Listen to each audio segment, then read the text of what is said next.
Respiration, the process of intake of oxygen, utilizing it for energy release and giving out of carbon dioxide is called respiration.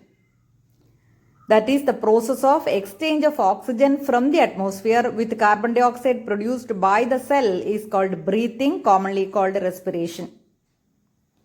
Now the organs concerned with respiration may vary among different group of animals depending mainly on their habitats and levels of organization. Lower invertebrates like sponges, coelentrates, flatworms, etc. exchange of gases take place by simple diffusion.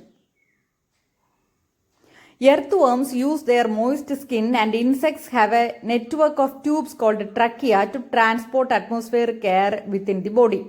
Special vascularized structures called gills are used by most of the aquatic arthropods and aquatic mollusks.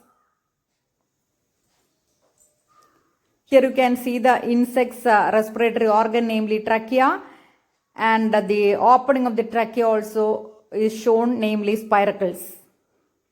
Among vertebrates, fishes use gills, whereas reptiles, birds and mammals respire through lungs. Amphibians like frogs can respire through their moist skin also. So this type of respiration through skin is called cutaneous respiration. Here is the gill respiration shown inside a fish's body. Here are different ways of breathing shown. Observe and try to understand. Book lung of a spider, spiracle of a caterpillar, etc. Human respiratory system. The major respiratory organ in human being are lungs. Respiration through lungs is called pulmonary respiration. The respiratory system of man consists of two parts such as respiratory tract and respiratory organs. The respiratory tract begins from paired external nostrils through which it communicates with the exterior. And the respiratory organs are lungs. Let us learn one by one. Here you can see the external nostrils that lead into paired nasal cavities separated from each other by internasal septum. The nasal passages are provided with mucus lining and small hairs which prevent the entry of dust and other particles into the nasal tract. Now the nasal passages open into the pharynx, which is a common chamber for food and air, and the part of pharynx into which nasal passages open is called nasopharynx. On the floor of pharynx is a slit-like opening called glottis, guarded by a cartilaginous lid called epiglottis that prevent the entry of food into the glottis during swallowing. Glottis leads into the trachea or windpipe through the larynx region. Larynx is a cartilaginous box which helps in sound production and hence called sound box.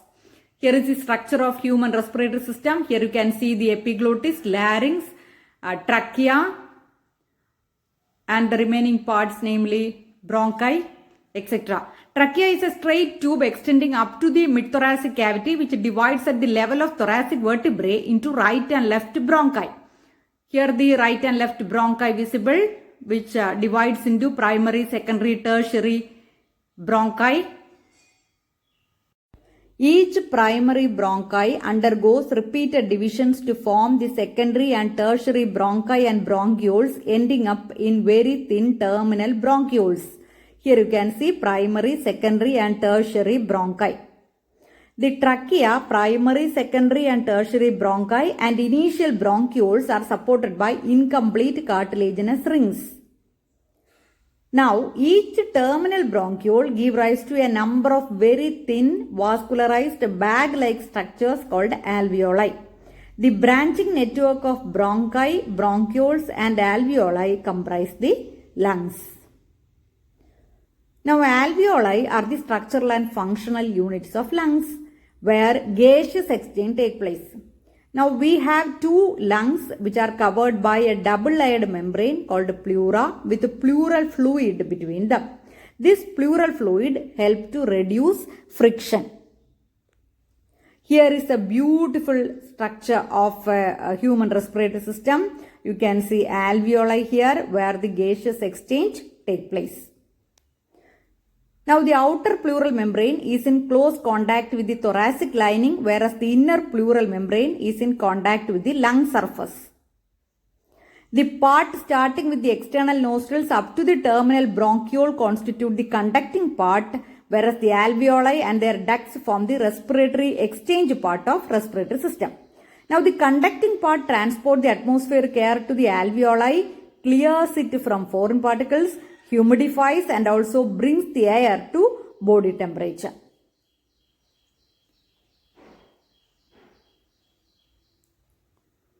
Now the exchange part is the site of actual diffusion of oxygen and carbon dioxide between blood and the atmospheric air.